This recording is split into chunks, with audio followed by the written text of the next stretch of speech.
So think about, we had an initial phone call that was maybe 3 minutes. Now, minute 4, I'm digging into your financials. Like, you don't know me. Yeah. Like, why do you want to share all your financial info with me? Like, we got to get over that. And, back in the day, we used to be all about, like, a buyer consultation. Like, no, I know you want to go see 123 Main Street. I know the market's red hot and houses are selling in a day, but if you want to go see it, you got to come drive your ass to my office and sit down in my office and hear me, talk about how great I am for an hour before I'm going to go show you 123 Main Street. Like, no.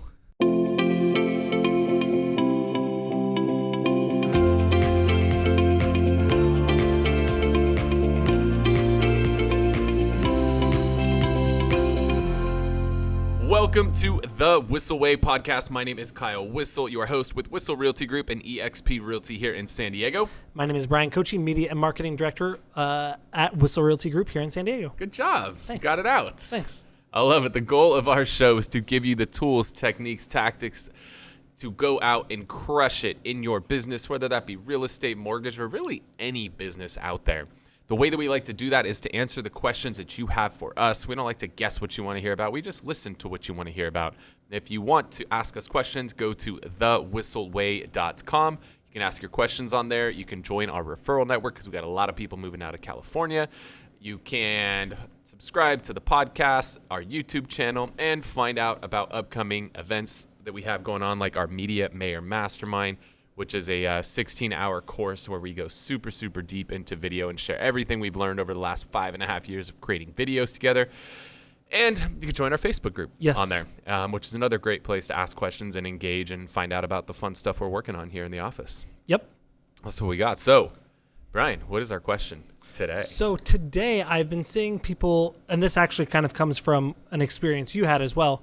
When you're talking with a salesperson, sometimes the salesperson has usually, hopefully, they have an agenda, right? They want to get certain information from you. The typical script that we've done for years and years and years has been the LPMAMA script, right?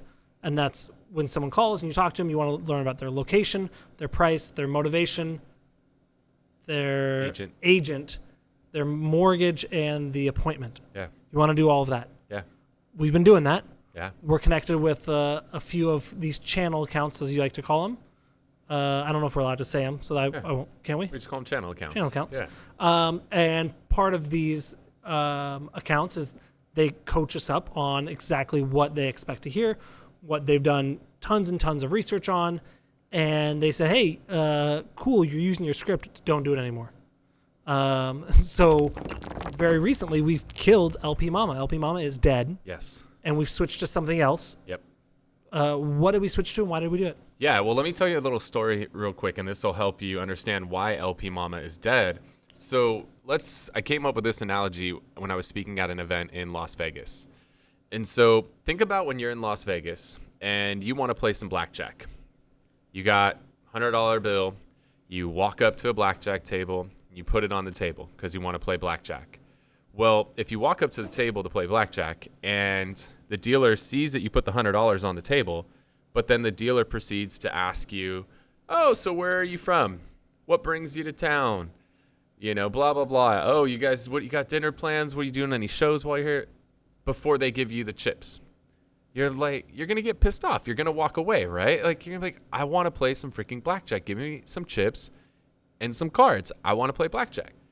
So if somebody went and asked you all those questions first, you would just say, screw this. I'm going to go to the table next door. Like, this is just, I don't want to deal with you.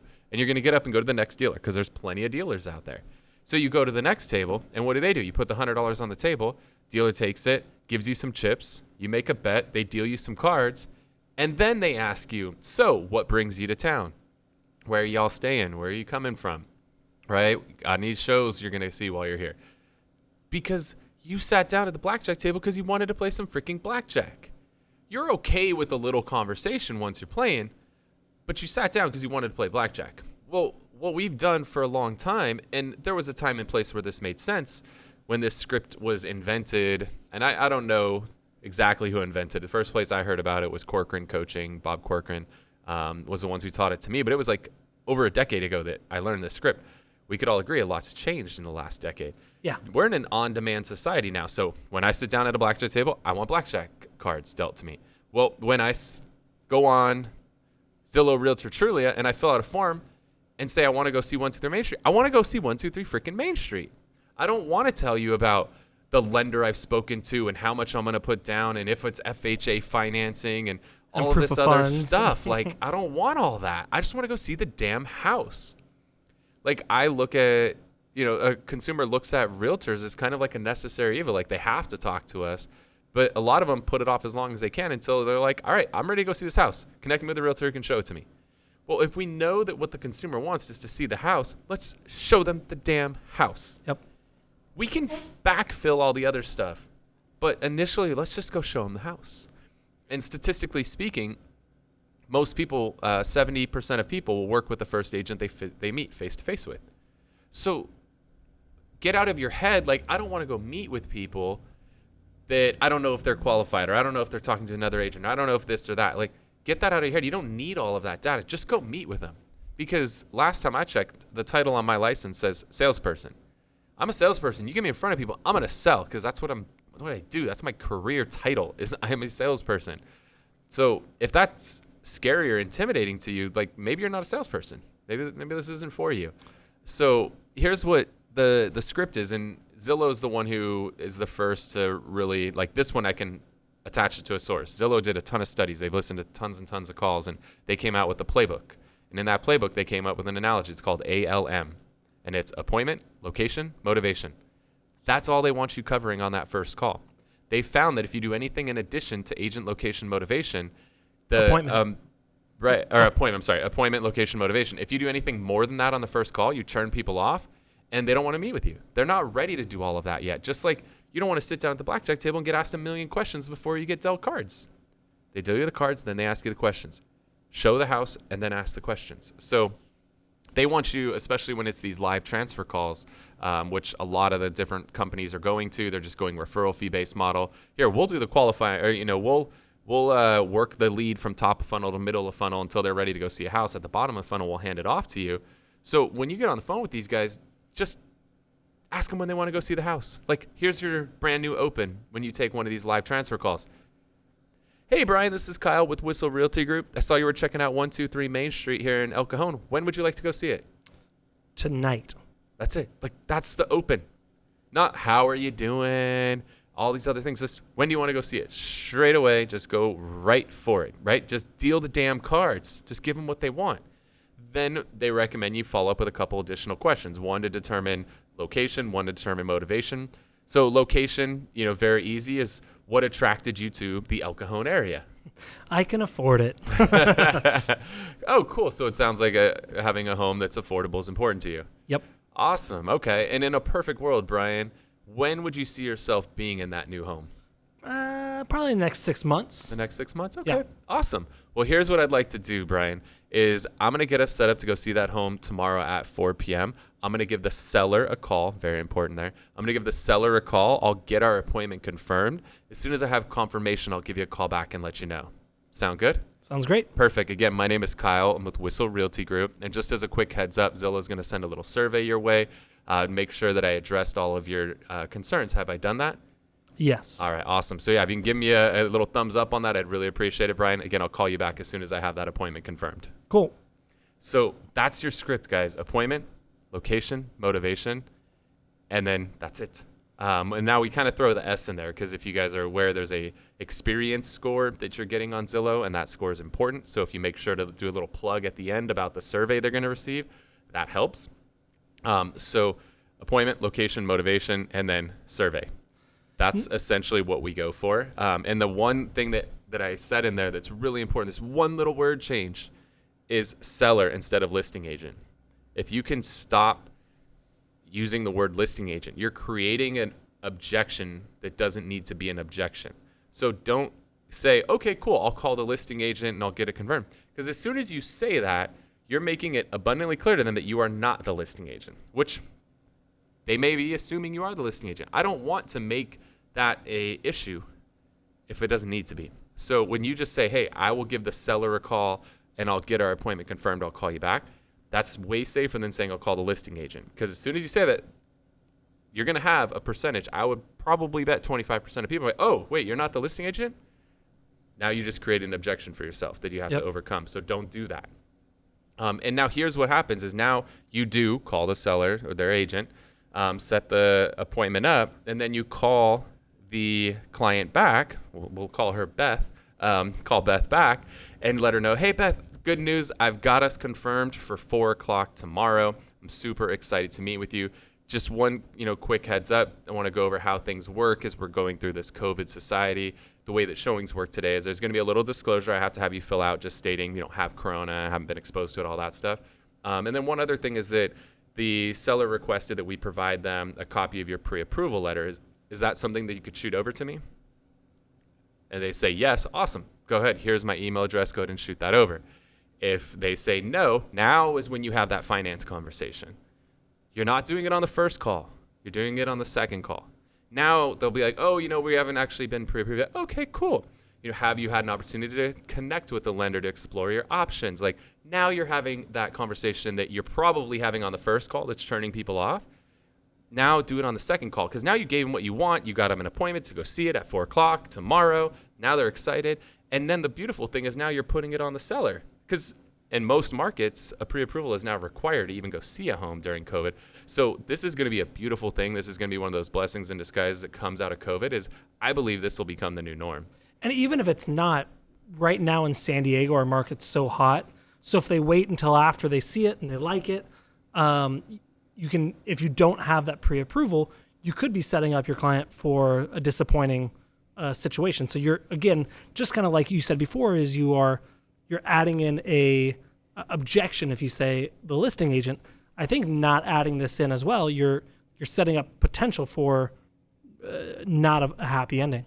Yeah, and Zillow's found even if so let's assume we're post-COVID and it's not required that you have that pre-approval, they still would prefer you go show it even if the person doesn't have the pre-approval. Don't even bring it up unless you need to. Talk about it face-to-face. That's an easier conversation for us to have face-to-face because getting into like my financials, when I don't know you, we just had the first call, when you follow this ALM script perfectly, is usually a 2 to 3 minute call. The second call tends to be a little bit longer. But again, that's because we're having that conversation, the financial conversation over the phone because we kind of have to right now. But post-COVID, you're not going to have that. You're going to go meet them face-to-face. So think about, we had an initial phone call that was maybe 3 minutes. Now, minute 4, I'm digging into your financials. Like, you don't know me. Yeah. Like, why do you want to share all your financial info with me? Like, we got to get over that. And, back in the day, we used to be all about, like, a buyer consultation. Like, no. I know you want to go see 123 Main Street. I know the market's red hot and houses are selling in a day, but if you want to go see it, you got to come drive your ass to my office and sit down in my office and hear me, talk about how great I am for an hour before I'm going to go show you 123 Main Street. Like, no, not happening. That's like having to go to like Gamblers Anonymous before you go sit at the damn blackjack table. Like, how's that going to work? Yeah. Right? Or you got to go sit through the timeshare presentation before you can go play a hand of blackjack. Like, nobody wants to do that crap. Not day one. Right? So meet them where they're at. They want to go see the damn house. Go show them the damn house. Then have that conversation. Build the relationship. Do your job. You're a salesperson. Sell when you get to that appointment. So ALM, and then again, especially if you're trying to work your relationship deeper with some of these partners, Zillow in particular, your experience score is very, very important. So make sure that you bring that up. Let them know they're going to get a survey. And it's important to get confirmation from them. Bryan, have I addressed all of your, concerns today? Yes. Perfect. If you can give me a thumbs up on that survey, I'd appreciate it. And that way, if you didn't address the concerns, you gave them an opportunity to ask another question so they don't feel like you cut them off. Now, I know one thing that people have been cautious of in the past is meeting people at a property that they've never met before. There's some safety concerns there. What's the best way to kind of address that to keep yourself safe without being like, you might be a murderer and I don't want to meet you because I don't know you yet, right? That obviously turns people off. How do you kind of bring that in while still keeping that short? Carry a gun. Oh. Yeah. I knew you're... Okay, cool. No, you can't really do that in California. It's like you got to get a concealed carry permit. If you're in Texas, you probably carry a gun anyway. I would say they're like, this is an easy answer. Yeah. Done. There's like a shooting in a church and there's like 30 guys pull guns out of their waistband. Like, California's a little bit different. So There's software, there's systems that are built for this kind of thing. So if you are going to meet somebody, it's a first time, especially if you're in a rural area, you're by yourself, you're meeting somebody you've never met. There's apps, there's systems. I know HomeSnap is the app that we use that's kind of like our mobile MLS. It has a software built into it. So you could say, I'm going to show this property, and then you have to confirm like when you're done, and it'll notify whoever your appointed contact is and let them know that you're okay. So that's your best bet if you're meeting somebody for the first time, is to have some sort of a software. There's a ton of softwares out there that are made for this, like Life 360. HomeSnap has something built into it. I think even the Centra Lock, which is like the showing lockbox system that we use, has stuff. There's plenty of systems that are out there for it. Also, carrying pepper spray is a good idea. I don't care if you're a guy or girl, carry pepper spray. If you're comfortable with a gun and it's allowed where you live. I mean, if I'm meeting somebody in a rural area and I'm by myself, and I'm allowed to carry, I'm probably going to carry. I mean, if you show up in Ramona and you don't have a shotgun in the back, they'll probably be disappointed. Like, oh, man, this guy. Okay, cool. So, those are a couple things. And then some people they go old school and they have their partner, their husband, their wife, whoever, and they just say, hey, I'm going to show this property. I'll give you a call back as soon as I'm done. If you don't hear from me in the next 30 minutes, call me. Right? And make sure I'm okay. I've heard, so Mike Proctor, our sales manager, has done some training on this as well. If you guys want that training, go ahead and comment in the comments below and I'll send it to you. But a couple things that he said that I thought were really, really, really simple, but I never thought of, is one, you can tell them, cool, I'll meet you, that you want to see the house tomorrow at 4:00. My partner and I will meet you, even if they're not going to show up, kind of prepping them like someone else will be there with me. He used the code word, the red file. So if you're in an area with someone you feel sketchy, you call your assistant. Oh, hold on. Hey, can you get that red file off my desk? They know you're in a dangerous situation. Yeah. And one other thing he said that, again, was super simple, but he said, like, never get yourself locked into a room or a corner. Always let them go in the rooms. Never walk in first, and then the only way out is through them. So I didn't really want to go down this route, but I had a couple ideas. That's the thing we've put a lot of our agents, we offer a safety training for them, or self-defense kind of class, just so in the unlikely event you get, one is situational awareness, like don't put yourself into these situations, but if you're in these situations, be aware of what your options are. So that's another thing too, is just to enroll in a class where you can learn that stuff and understand how to get yourself out of those uncomfortable situations. So cool. Hopefully that helps. Again, ditch the LPMAMA, especially when you have a connection lead who's literally somebody who's saying, I want to go see this house. Just go show them the damn house. Don't fight it. Just roll with it. That is going to be your best bet. And then if you want download the Zillow playbook, we'll put it in the show notes. So if you're watching on YouTube, we'll have it in there, or on podcast, we'll make sure that's available. Or if you want to just shoot me a DM on Instagram at Kyle Whissel, and I'm happy to send that Zillow playbook over to you guys. That'll be really helpful for you. And the way we like to finish this show is we like to talk about something we're utilizing in our business that is either saving us time, making us more money, or just helping us have more fun. We like to refer to this as the Whissel Widget of the week.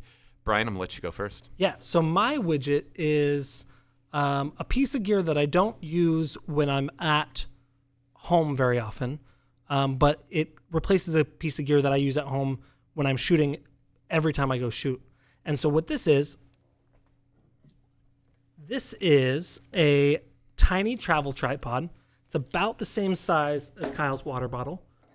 This one, it's the three-legged thing is the brand. And I'll put a link. I'll give Tom a link so he can share it.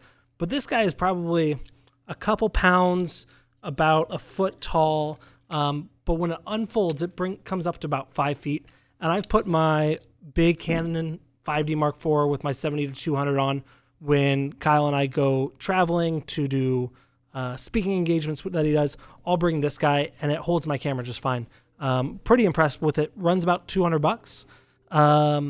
But it's a great small travel tripod. I can leave it in the car in case I ever forget it. And again, it's really easy to fit into something like a suitcase. Beautiful. Cool. All right, the one I've got is something that I like to have. One of the things at EXP, we get a membership to Regis Executive Suite, so we can dropping any of those around town. So a lot of times when I'm out and about, I don't feel like driving back to the office. I can just go pop into one of the executive suites and I'm on my laptop in those scenarios. And something I've learned is that if you're sitting at a desk and you have your laptop flat on the desk, you're looking down constantly, which creates a couple issues. One, it's bad for your posture. It's bad for your neck, your back, all of that stuff. It also affects your voice when you're on sales calls. When you're looking down, you're closing your diaphragm. And Where's your diaphragm? It's in here. Nope. Yeah, wherever. That's fine. It's cool. It's down here somewhere. That's cool. It affects it. It's cool. It messes up with your diaphragm. Yeah, it's in here, dude. It's in your body. So it changes your tone of voice. And we talk about with our agents, when you get on these calls, like you need to be standing up, right? And smiling. Well, if you're standing up and now your laptop's down on the table, like now you're even looking down even worse. You end up having headaches and everything. So I got this little device that attaches to the back of my laptop. It's called a Moft, M-O-F-T. Cool, super, super thin. It just sticks right to the back of the laptop. It's easy to peel off. I've actually switched between my two laptops a couple times on it, and it's still super sticky and stays. And what's great is just it props up the back of the laptop a little bit, so it brings the screen height a little bit higher. It also changes the angle of the buttons, and it has a couple different settings, so I can get it at different heights depending if I want to really prop it up a lot or have it a little bit flatter. So this is just a really cool device. This MOFT Moft allows two different options for the height on the laptop, and it just gets that screen height a little bit higher. I mean, propping your screen up 6 inches makes a huge difference as far as the angle that you're having to look at the screen. So I love this thing. You can pick them up on Amazon, and they've got some cool new stuff, which we'll share in a later widget of the week. So MOFT, Moft, is an awesome device. So hopefully you guys got some value out of the show today. Ditch LPMAMA, roll with ALM, pick up Bryan's fancy little tripod, pick up your little Moft. Those widgets will really help things in your business. And yeah, if you guys have questions you want to have answered on a future episode of the show, you can always go to thewhisselway.com, join our Facebook group, subscribe to the podcast, the YouTube channel on there, find out about our upcoming Media Mayor Mastermind events, and join our referral network because we got a lot of referrals to give out these days. So go to thewhisselway.com, join us on there. Thanks so much for tuning in to this episode of The Whissel Way. See you guys. Wait. Before you leave, I want to share some more tips and tricks that we're using in our business to take it to that next level. Just click right here. And don't forget to subscribe. Click right here.